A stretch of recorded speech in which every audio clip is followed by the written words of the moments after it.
Hey everyone, this has been Benjamin Snavely. This is Listen and Wonder.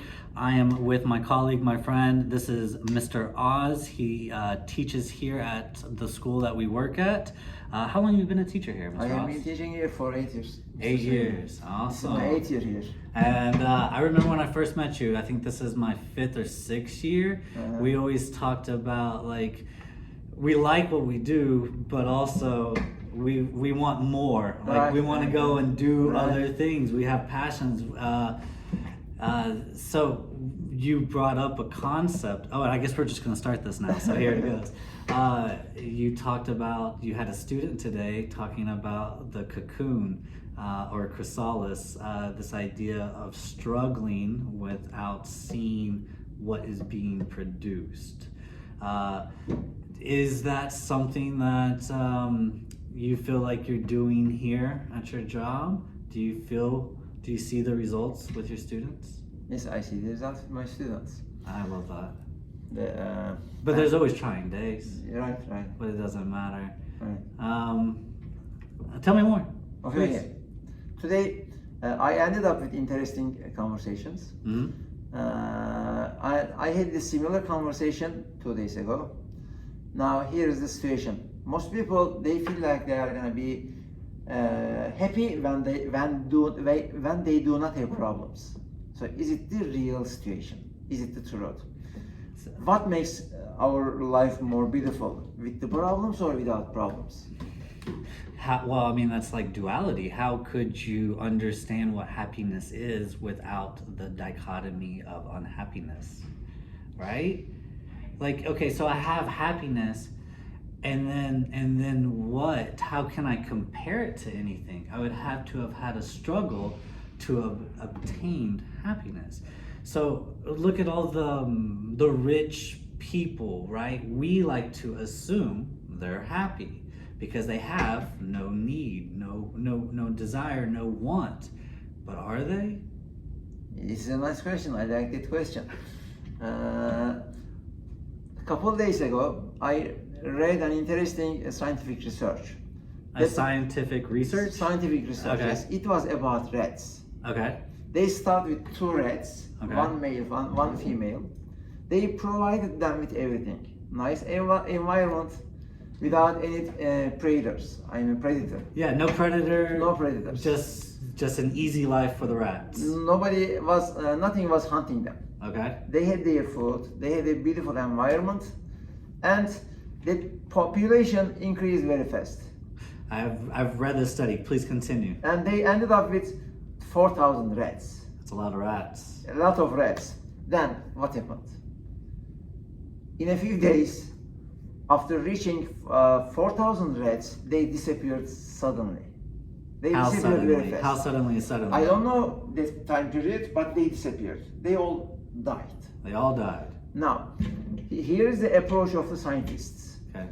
And they ended up with this idea, as they didn't have any threats, they didn't want to work. They were just eating, and they stopped eating. They were not trying to find male and females to have relations and new rats. New relations. Then they named one of the rats as a handsome rat. That rat was very, very handsome, but he didn't do anything. He was just handsome. So he just enjoyed the attention. He's supposed to have a family, right? He's supposed to have a family. But he didn't have that. And most of them, they had the same problem. So as there were nothing to motivate them, they lost their motivation. They lost their motivation. And so I want to go back to that attractive rat. That attractive rat could not commit because he would have had to given up all of that attention from all of those female rats. Right. And so he stayed uncommitted, did not reproduce. His genes were not passed on simply because of his ego. Maybe because of ego. I don't know what the real problem is, but they ended up with that problem. Okay, so all the rats died because they had it too easy. Now, in the United States right now, in what they call a civilized, fully industrialized country, we have low population birth. Now, a lot of people like to say that they have low population births because who wants to put or have a child in this type of economy or with, I don't know, the other sex's potentiality, like whatever they see in the dating pool or whatever. Could it be what you're talking about? We have it all and therefore we don't want more? I mean, like, how does that work with us? Now, in my opinion, when we are in a comfortable area, we don't need to try new things. So because as you are comfortable, you are not going to do anything. But when you don't feel comfortable, to be in the comfortable area, you want to try something new. So it will be a motivation. So Yeah. you say this way, I don't feel comfortable, I don't have enough money, I don't have beautiful vehicles, that's why I have to work. Then that's why you work. You put in But effort. when you already have everything in your hand, when you already have, for example, assume that you are a very, very rich person and you have kids, they have everything they need. Yeah. So what's the motivation? Why are they gonna work? Because they already have everything. Yes, and then they have no life skills, so they give no value to the society. That's interesting. So I heard this the other day, and it points to what you're talking about. Even when people played the reality video game called The Sims, are you familiar with this game? No. It literally is where you're playing a game and it's no different than this. People work, people get married, people have relationships, you have to go work out to get stronger. And so you have an avatar, a fictional person, and you are trying to give them more. You're trying to give them the best life. Well, they say the most fun part of the game is the struggle, is trying to get that person successful, getting married, get them a better house, updating them with all those things. But what happens to the game when everything is complete? You've done it all. What do you do now? How do you play the game? The game is over. Right. And so I guess now you go rest and have that siesta and you be on the beach and drink a pina colada, but that's not a story to tell. You know, that's just, and you can have that now. You don't have to be rich or famous or have lots of material possessions to go sit on a beach. I mean, I guess you can go just be on a beach. I agree with you. Have you heard that? Have you heard that parable? No. The parable of, it's some like rich CEO, American tourist goes down to a small Mexican village. Have you heard this? And As I am new in this area, I don't know that much. I am learning. all right, well, it's basically this entire concept. This idea is an American man comes in and he sees a Mexican fisherman, and you know, I'm paraphrasing, this is not going to be verbatim. And he goes, oh, wow, you came in with a nice catch. That's amazing. How about you go and take out like a loan from the bank and go buy another ship, and then you diversify your funds, and then you go and you buy all of these ships, and you hire all of these people, and you make all of this money. And then the Mexican fisherman is like, what do I do next? He's like, well, then you just, you buy the wholesale and you buy the market and you do all these things. And he's like, okay, what do I do next?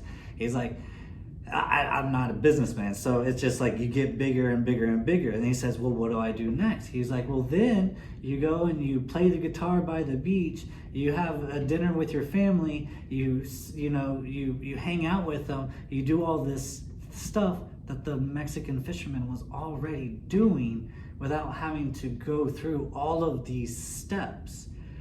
And so that is another thing. That's, can we struggle? Can we find simplicity and contentness without struggle?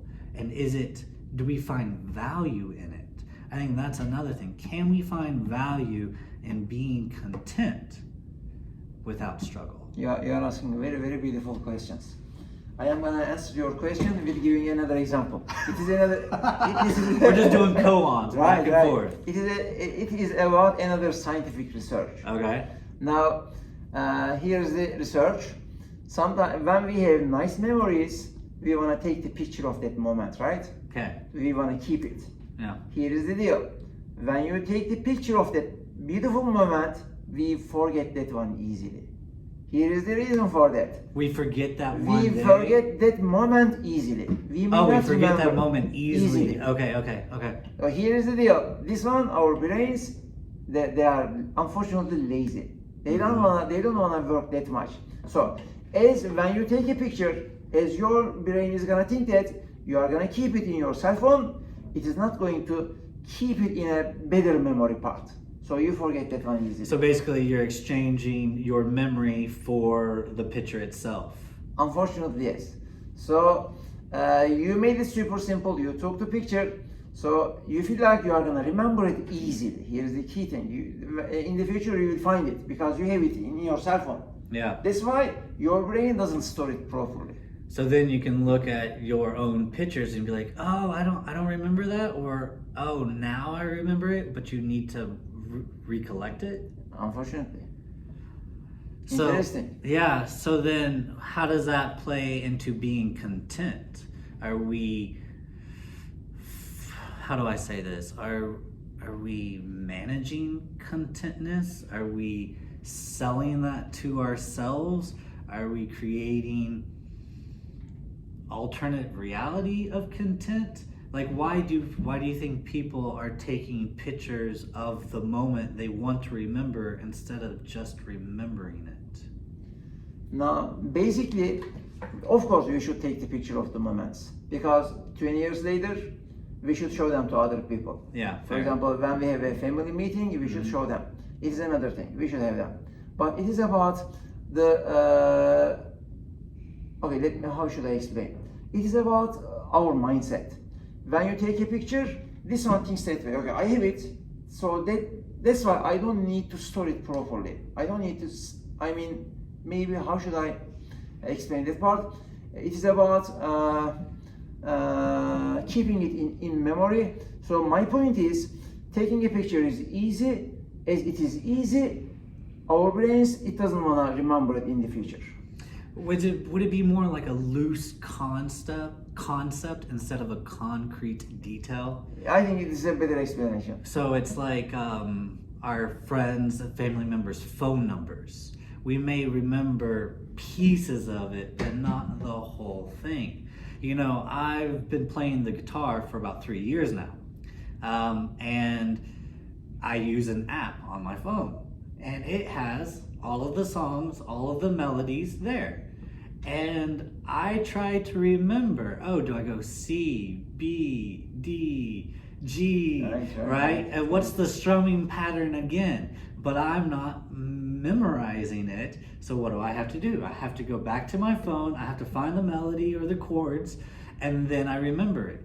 And sometimes I have to practice some melody over and over and over again without it. And sometimes I have to look at it to finally just like jog it into my memory.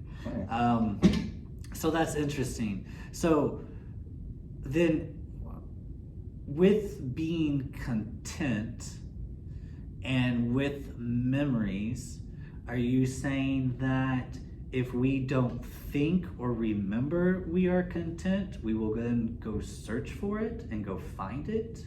I agree with that. I think is another approach. I agree with that approach. I agree with you.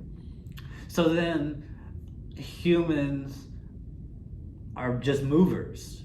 We are moving because we struggle with even understanding ourselves, our brain, how we're hardwired, whatever. And even this searching for peace, searching for tranquility, searching for peace of mind, that we could be doing nothing. I could be in a jail cell doing absolutely nothing, and I could still be struggling for those inner moments of peace and contentness.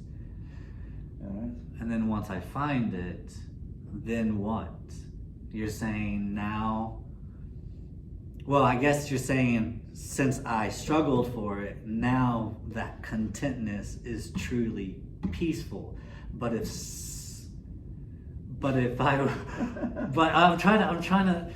I was supposedly never had to struggle, then I wouldn't be content. I think I'm going in my own loop here, and I'm trying to, either way, I love I love the idea because, I mean, I can only imagine you have struggled in your life. I have had my own struggles. I feel like that's simply a human condition. I think God, the universe, whatever you want to believe, put us here to struggle. I mean, when we come out of our mother's womb, we struggle, we cry, right? I need something. I am not set. I am not content. I need milk. I need love. I need compassion. I need to know that I'm safe. I'm hot. I'm cold. Whatever it is, we come out not content. So our whole life, more or less, is a struggle. And so are we basically saying we are giving a disservice to other humans who say, I had to struggle and therefore I don't want my kids to struggle? Are you saying, because I would probably agree with you, that's a disservice to a child? I think it is kind of about productive struggling. Productive struggling. Explain that. I'm going to use another definition. Productive struggling. Now let's talk about United States. Who started United States? Immigrants, right? Yes. They were looking for a beautiful life, better life, and they were struggling. Yes. So what if they had a super comfortable life in their previous countries? They would never have left. So they would stay there, right? Yeah. But they didn't do that. They came to the United States maybe with no food. Okay, well, we know that. They did come in the middle of winter. I mean, if we're talking about the Pilgrims and the Puritans, right. They came in the middle of the winter, and it was the Native Americans that helped them. So yeah, continue, please. So if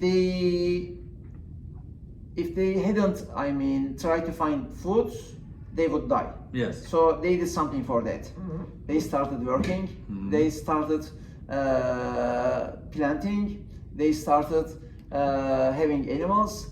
Then they ended up with constructing new houses because nothing was here, right? Yeah. So they started everything from scratch.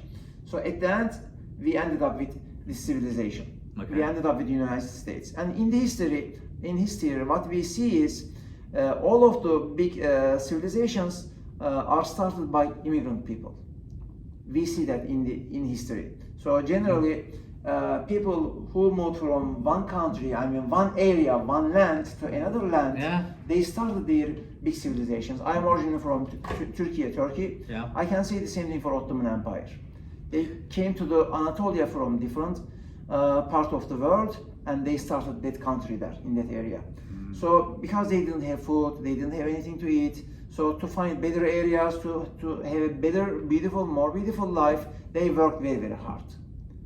I'm thinking for all of this, Romulus and Remus in Rome, they were supposedly found in caves. I don't know where they're from. The Aztecs came from the north. There's lots of, the Rus came from the north. So there's lots of civilizations that do that. I have two that might, I don't know where the Han Chinese come from. I don't know if they were from the Yellow Yangtze River area always, or if they moved there. And then same with, who else did I have in my mind? The Egyptians. I wonder if they were always there or if they came from another area. Sadly, or at least what I know, we don't have that information, if the Egyptians were always from that area or if they came later on from that area. Because, yeah, I mean, yeah, a lot of that is true. That's that struggle, this desire for wanting more, better, whatever, and you give that to yourself, you give that to your progeny. It seems like, though, everything goes in cycles, because even when you look at Thomas Cole's paintings, are you familiar with Thomas Cole? He was like an American painter during, like, I can't remember, the 1800s, early 1900s or something like that. And he shows 5 different paintings. I did this in my history class of like man. And so at first you have like hunters and gatherers. And then after that, you have simple civilization, like very simple civilization. Maybe you see a canoe here, a bridge there, a temple over there. something like that. And then you start seeing opulence in the city life and things. And then you see the glory of civilization. Think of like Greco-Roman civilization, and it's just mass amounts of people, blah, blah, blah, blah. And then it turns into destruction. We end up destroying ourselves through all this decadence, through all of this corruption. And why does this corruption come from? Because they're just taking from the hard work from everybody else. And then there's desolation, where everything falls apart and man then has to start over again. And so it's almost like reincarnation. It's just the cycle of man, the cycle of the human, where it's like we start needing something, like as a baby, a child, or whatever. We go and we learn the language. Like, think about a child, right? A child has to learn to walk, and it does its best, right, to learn how to walk. It learns how to hold a spoon. It learns how to eat. It learns how to use fine motor skills. It learns the language of its parents. It struggles, it falls down, it gets up, it does it again. And then we kind of go more into our emotional self and trying to understand that or denying it.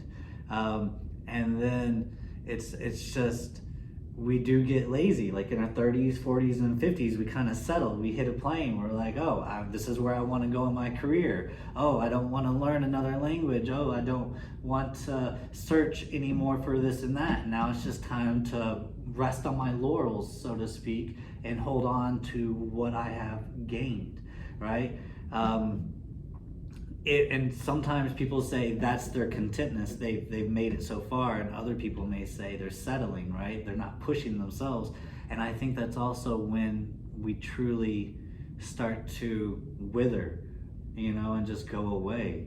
I don't know. It's just an interesting concept, because everything has a life cycle, right? And the idea of struggle, I think, is innate within us, and we do hit a plateau. Like, how many times do you want to learn something again? For example, I've lived in 5 different countries, right? And eventually, after a period of time, you're like having to start over and go through that immigration process and getting your visas and learning new people and getting new jobs and learning the local customs and this and that. Like, it becomes so much, and you just want the simplicity of life. Like, I just want friends, and I want a closet, and I want to watch TV and just like forget about it. Eventually it comes to a point where you've had too much struggle, and it's time to accept whatever it is you're at. Now, some people may reach the stage of the butterfly, and some people may still be in the cocoon. And some people may just settle in the cocoon and stay there and never make that metamorphosis to the other plateau. And the thing is even when you become the butterfly, your life doesn't get easier. You just got a new set of problems now, right? It's a very interesting concept. But go ahead. This approach can be used when we raise a child. When we raise child, here is the deal. So when we are very, very protective, so they will not have certain skills. They will not be able to improve their skills. I am not going to release the name of that musician. There was a very, very famous musician. Not to get sick, he was preventing his kids from going outside. So there was some famous magician that was preventing his kids from going outside. Why? To prevent them from getting sick. Oh. That's why their immune systems were bad. Didn't learn anything. Oh. Immune systems learn from viruses, right? They learn from bacteria, but they didn't learn those viruses, so they got sick easily when they joined real life. So it's not a good thing, I think. I agree. So we should let our kids make mistakes.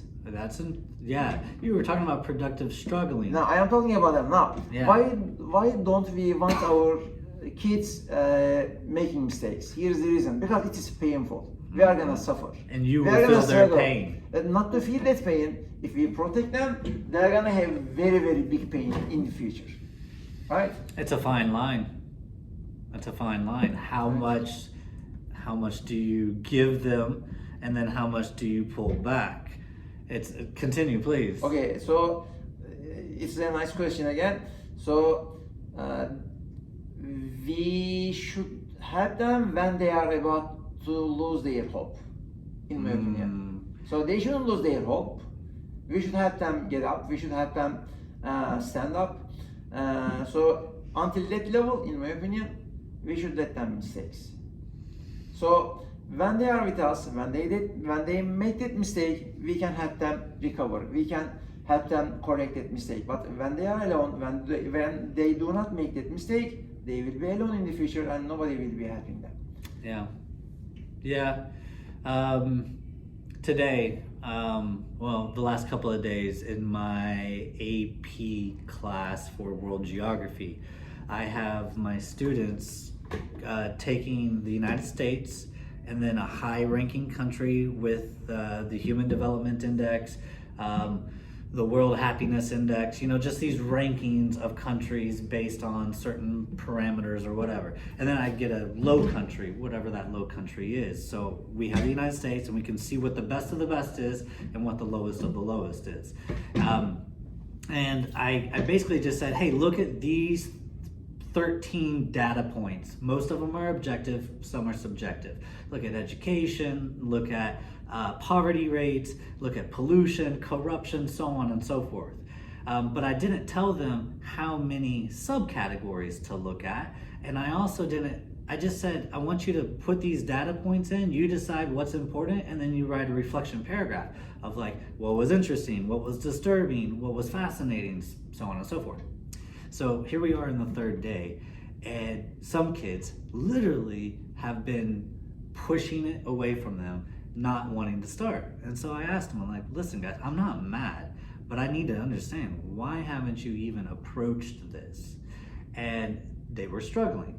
They didn't know how to do it. And they said, you should have given us like slide 1, I want this, this, this, and this. Slide 2, I want this, this, this, and this. Slide 3, blah, blah, blah. So on. They wanted me to basically be an IKEA manual on how to build a chair. And I tried to explain to them, guys, I want you to build a chair, but I want you to make it through your design. You know what a chair is. But the color, the design, the material that you use, that's on you. I want you to decide that. I want to see your own personality with what is important. Because if I tell you what's important, then you're just gonna say that's important. But I don't want you to have 20 identical projects based on what I think is important. I wanna know what you think is important based on these data sets. I don't know if I helped them understand why I wanted them to struggle, but that's that guiding. Like, I want you to feel the pain. I want you to not give up. Don't lose hope, right? I'm here for you, but also I believe that you can do it. You know what I mean? And sometimes it seems like with all of this modern technology, kids don't even know how to research. Because Google, hey, what is this? And it just gives you the answer. So you don't have to go find it. You don't have to chew on an idea and analyze it and say, what does this mean? How does that work for this question my teacher gave me? There's just none of that. So we struggled so hard in the past, right? Having to go kill the animal, skin the animal, take the intestines out of the animal, right? Figure out how to preserve the animal when we didn't have refrigeration, right? We had to do all these things, and now kids are so far removed from the animal. If you say, hey, this chicken has bones in it, gross, give me a chicken nugget. And so, It's just like we have fixed the struggle so much that we have created a new type of struggle without recognizing it. Now we've made them not less human, but less adaptable to the realities of the world. It's a weird phenomenon. Interesting phenomenon. I want to say something about that part again. In the history, when we check the life story of big people, they suffered a lot. Of who people? Big people, important people, the people who guided their nations. Yes. They suffered a lot. Mm. That way, they improved their skills. They had very, very strong, powerful muscles. They guided their nation. Yeah. There are lots of people like that in history. Otherwise, for example, when you take the responsibility of your nation without any training, so you will not be able to solve the problems, because being a leader of a nation, it means that you need to be an experienced person. What if you don't have that experience? What if you see that all of those problems first time in your life? How are you gonna react? But when you are an experienced person with problems, when you know how to solve the problems, so it's gonna help you make correct decisions. Okay. The same thing for politicians. So we see, for example, in United States history, I'm trying to remember his name. Is it a president? He was one of the founder. George Washington? Thomas Jefferson? Lincoln. Oh, Lincoln, okay. Lincoln. I read his life story. His life story was like that. He lost this one. He lost this one. He lost this one. He lost maybe. Are you talking about like the debates to Senator Douglas or whatever? He lost an election. Yeah. He couldn't be something. He couldn't get a job, for example. Yeah. He lost multiple times, maybe 100 times. But he ended up with becoming president of the United States. So the experiences he had, the times he suffered, he didn't give up. And after each problem, after each pain, he got new experience. Mm-hmm. So the experience he got from previous problem, that helped him solve another big problem. I agree with that. And now I have two side questions to add to this, and we'll go from one to the next. Number one, there is some quote, and I'm probably not going to say it correctly. A leader is not born, a leader is made, right? Wonderful. I like that one. Do you agree? I was trying to explain that part. Okay. I totally agree with that quote. Okay, and now for the kicker. Zelensky, the president of Ukraine. Right. Supposedly he was a comedian before he became the president of Ukraine. I know nothing about this man or his life other than that one tidbit. It seems that and the Ukrainian people, he's a good leader, right? He knows how to talk to other people. He knows how to be there for his country, whatever. He's going against a larger army. But he didn't suffer. I don't know. Maybe he did in his previous life. We don't know his previous life. We don't know his life story. Yeah. Maybe he may have a very, very smart team behind him. Maybe. The team may be guiding him. Yeah, because they have very innovative solutions to their problems. Like this idea of all the drone strikes that they're having. This idea of not sharing their information with the Americans so that they can hit the Russians, because either Trump or whoever was in the White House is giving out those informations to possibly Russia. There's some mole in there, whatever. So they're being very tactical, very smart with that. And surely he had to struggle, but in this instance, it seems like the leader was made. The position called upon him, and he stepped up to that ability, and it's not easy. He's struggling in it. The way the United States government is treating him. I don't know if you've seen any of the ways that Mr. Vance or even Trump was talking down to Zelensky when he's asking for help or aid or whatever, and the way he's so calm and composed and doesn't get riled up. I've had so many struggles in my life, and that that energy, that riled up aggression within me still comes out, and that's something I need to learn. So good for him on knowing how to hold himself with tact and poise, and not let his emotions betray him, because I think that's another thing. Emotions can definitely get the best of us, and that's a different type of struggle altogether. How have you been? Like, have you ever had any issues with emotions and sharing them, holding them in, them not betraying you, but like them getting the best of you? Okay, my problem was I was not good at hiding my emotions. Sometimes we need skill. Whatever you have in your heart, if you say them, it's not gonna be good for other people. It's not gonna be for yourself. So I think I am learning how to keep them in my heart. So, well, sometimes they say the truth hurts, and if you're speaking from your heart, are you saying you were just not soft with the approach? I am on this side of that idea.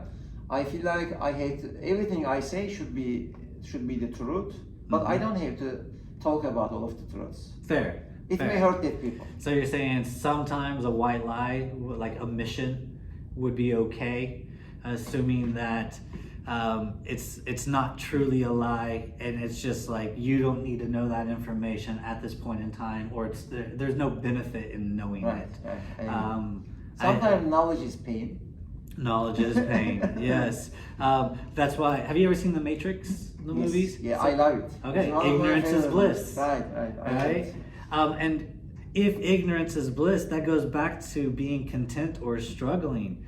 Like, if you are ignorant, are you actually struggling? And therefore, are you making your life better? No, you're just ignorant. Therefore, you can be unaware, naive, and blissful with whatever is going on. So you can you don't read the news, you don't care about your neighbor's plight, or like, you know what I mean? I don't remember the name of the character, the one who betrayed the nation. It's what was the name of that character? I don't know, I just see him in the glasses. He chose ignorance, but he betrayed his nation. Yes. Why did he choose ignorance? Reason for that, he didn't want to suffer. He didn't want to have pain. Yes. So that's why he betrayed his nation. So people willing to struggle are people that are willing to accept pain for the unknown. Here's the no guarantee. I'm not saying that we should want struggles. Yes. I'm not saying that we should. No one's going out and be like, I'm gonna go struggle today. Right, we shouldn't do that. Always we should be asking for happiness. We should be asking for health. We should be asking for kind of comfortable things. But it happens. This is the reality of the life. I am on that part. But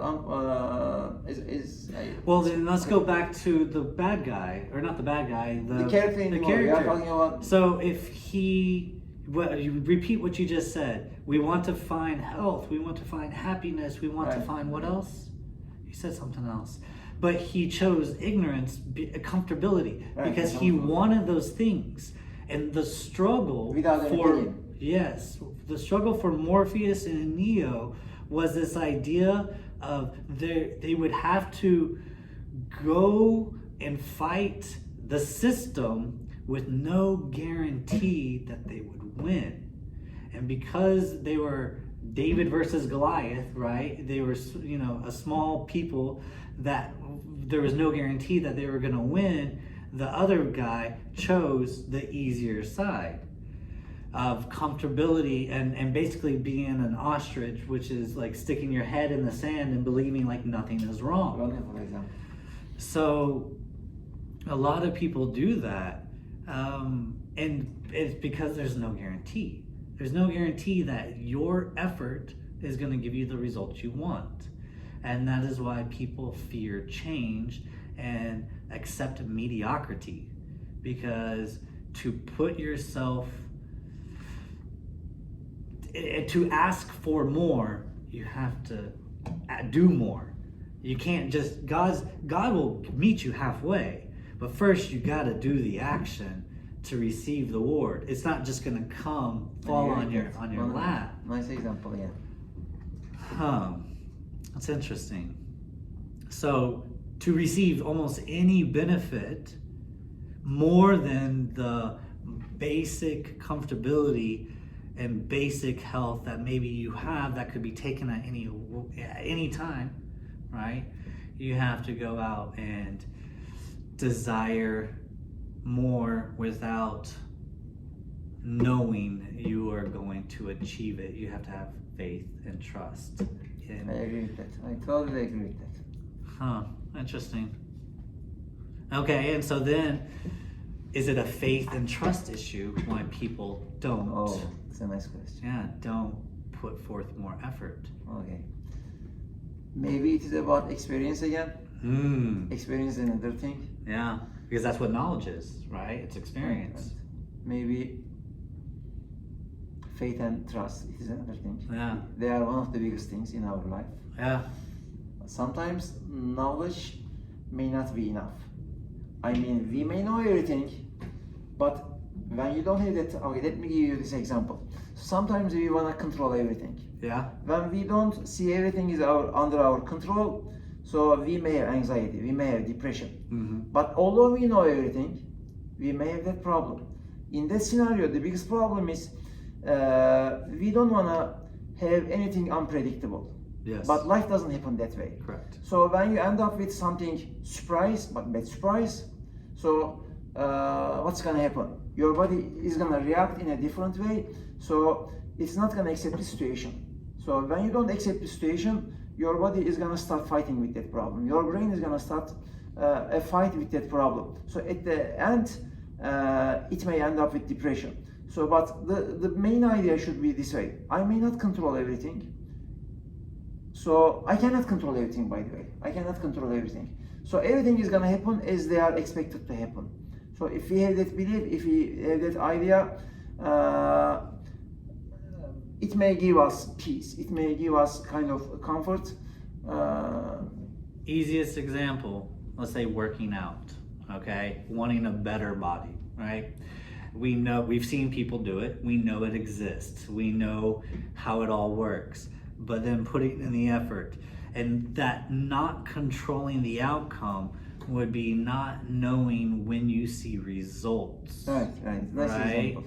And so having trust within yourself, having faith in the process of the actions that you're doing, that over time the results will come, but you may want it faster. You may want to control the outcome, and then let's say, oh, I want to get bulkier faster, and then you pull a muscle, and now you have to stop the workout, and then you get jaded, and you're like, oh, I can't do it in a gym, and then, oh, I can't do it because I have a daughter, and on Thursdays and Tuesdays she has to go to band practice, so now I don't have the schedule. And it's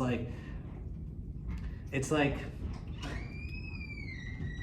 hello. Oh, sorry. You're okay, we're almost done. Sorry? Go ahead, what were you gonna say? Oh, the clear.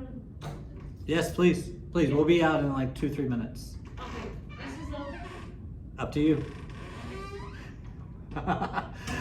I don't know where I'm going with it. That was my basic idea, just to showcase trust and faith, right? And sometimes we want to control the outcome, and sometimes it's even for the wrong reasons. We do something for the wrong reasons. We want other people to like us instead of it just being healthy, and so we do this thing, right? Go ahead. To be honest, let's talk about eating and digesting them. Okay. Well, what is our part when we eat a food? We don't plant them, we don't grow them. It is not in our hands. We buy everything from a market. Yeah. So when we eat a food, we just put them in our mouth and we chew them. We send them to our stomach. Yeah. And everything other than chewing is out of our control. Wow. Yeah. So do we control Yeah. anything? We cannot control anything. We feel like as human beings we are super powerful, but in reality we are not. I like what you said there. Go ahead. To be honest, we are teeny tiny creatures, but when we are aware of that we are teeny tiny creatures, we don't have the power So you will be looking for the most powerful one. So at that time, when you believe, so it's about belief, I think. It is about faith. When you know that there is a powerful one, the most powerful, when you believe that the most powerful one, so you will feel like this way, okay, I cannot solve this problem, but because of your belief, some people say God, some people may say another thing. So they will believe that the power they believe in is gonna solve the problems. So it's going to give a comfort to our brain. It's gonna give a comfort to our soul. So at that time, that person is gonna start, for example, praying. It's gonna open the hands. Some people maybe do this way. Some people may do another thing. So after that point, that person is gonna notice that he will not be able to solve that problem. So he will stop there. That person is gonna say that solution is beyond my effort, so I should stop there. And when I know my borders, so I'm not gonna hurt my psychology. So I will have a better psychology if I believe that way. So Good. Sometimes weakness, when we are aware of our weakness, it's gonna be our superpower because of faith, because of belief. Yeah. It's kind of like accepting that weakness and just knowing that it would not have been given to you if you could not handle it, right? Like it is putting your faith in something other than yourself, being like, okay, this is a struggle for me, but I have faith that there will be some, whether power, entity, knowledge, God, the universe, my ancestors, whatever, they're gonna give me the strength to control this issue more than I can. So you're looking outside of yourself to be like, listen, I have a problem with this, whatever it is. I'm trying to think of an example that I want to give. Anger, okay? And I've had such an issue with anger. How do I solve anger? And now maybe you can go to self-help, maybe you can go to therapy, maybe you can go to all of these things, and yet you're still angry, right? And so then eventually you are saying, okay, God, ancestors, spirits, angels, any benevolent creature beyond my recognition, someone, make sure that I become aware of my anger before it is let loose in my tongue, right? And it's almost like when you just say something like that and you take away, like you are now completely responsible for it, it's almost like your brain then be like, oh, you're getting angry. Are you going to spit your venom at another person right now, or are you going to hold on to it? And for some reason, you decide to hold on to it, and then you're like, thanks to whatever was listening to me. I appreciate you. Thank you. And whether or not you believe you did it, whether or not you believe something else did it, it still happened. And it gives you now power in yourself.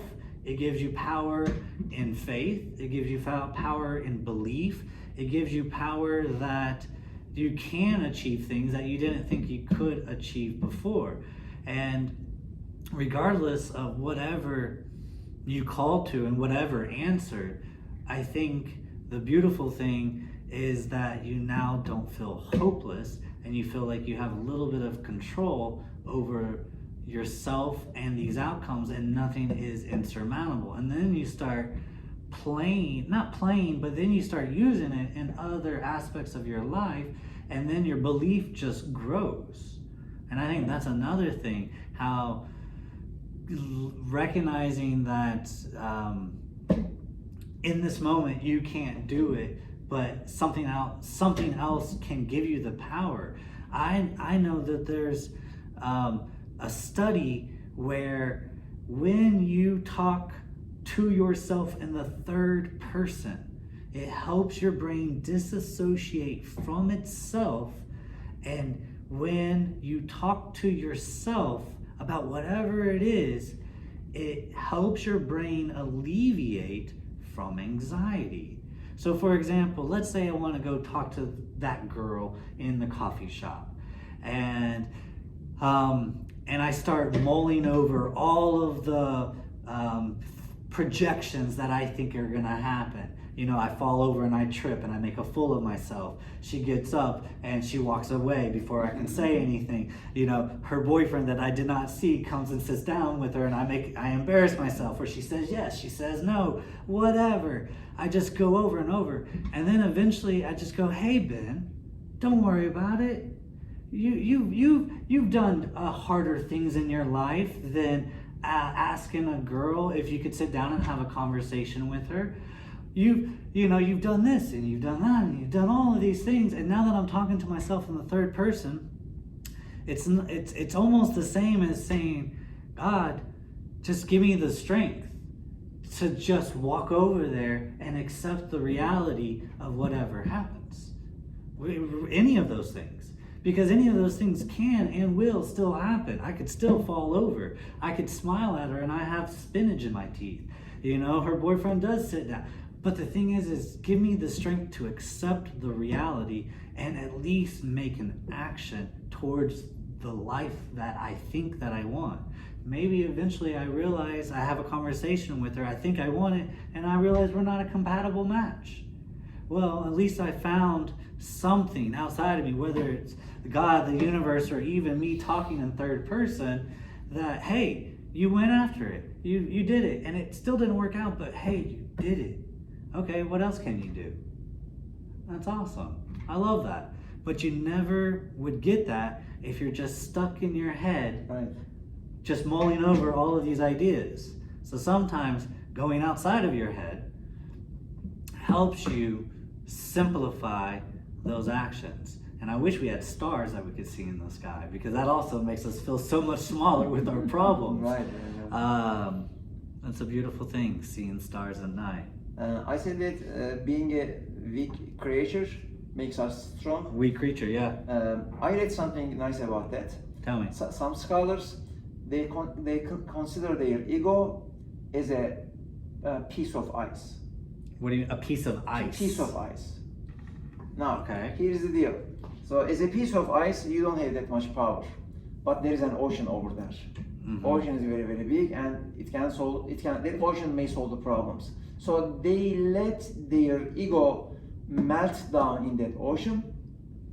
Although they are a teeny tiny piece of ice, as they let our ego melt down in that ocean, they are gonna be part of the ocean. How would you theoretically, like explain the ocean? So we're obviously it's not a physical ocean. You may consider ocean as, for example, if there's an analogy there, ocean may represent God there. Okay, And something you- larger than yourself is what you're saying. Something larger than you. So, as an ice or piece, you cannot solve the problems. Yeah. But as an ocean, you may solve the problems. So Yeah, oh, I love that. And that's so good. you may want to be the part of that ocean. So how is it gonna happen? Yeah. You let your ego go. Mhm. So what does Let it it mean? melt away. What is the practical meaning of this one?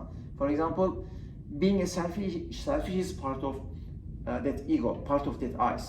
Yeah. So when you get rid of that selfishness, so you are going to be generous. So how are you going to be generous? I mean, let me say this way. So what is the meaning of melting down your ego? It means that you decide to be a generous person. Mhm. And let me say, So this, we can talk about this topic later. I love this. This is a nice topic. May I add to this? So when you talk, I love saying that your ego is ice because it's a solid thing that you think is yourself. And so what is ego? When I am more important than others, my thoughts, my ideas, my actions, my possessions, whatever they are. So you're stuck in this small little form. But when you release and go into that ocean, you're going into something larger than yourself. So this idea of selfishness to generosity, the idea of giving, the idea that my idea is more important than all the other ideas out there, the idea that I have to be the last person to speak and not hear another. That is a great analogy. I love that. It's so good. I love it. Wow. Awesome. Sometimes we wanna solve. We may feel like we should solve all of the problems by ourselves. So, but we don't have that capacity. So it is a reason to having teams. It is a reason for being a nation. So as a person, we cannot solve most of the problems, but when we become a nation, so it's gonna give us strength. So the same thing for communities. So the same thing for making teams. So that's compassion, that's empathy, right? Putting yourself in another person's shoes. And how can you do that if you're ice? You can't do that. You have to be part of the ocean. You have to be part of the collective. I love that. Wow, we're at 55 minutes. I could talk to you for hours, Mr. Oz. We'll go ahead and stop there. Do you have anything? Thanks so much for your kind words. I learned a lot from you. I always learn a lot. Man, I love having conversations with you, Mr. During Oz. this conversation. Yes. I love it. Thank you. So everybody, hope you enjoyed this. Please leave a like, a comment, say whatever you want to say. Thank you to Mr. Oz, Ardan Oz. Did I say it correctly? You can say Ardan. Yes, Ardan. My apologies. Ardan Oz. Do you have a shout out? You want to say hi to anybody? Thanks so much, everybody. Thanks so much for watching us. Yeah. All right. So we're going to end that there. So thank you, everybody. Have a nice night. And thank you, Mr. Oz. I truly appreciate it. Thank you, sir. All right. Bye, guys. See you the next time. Bye.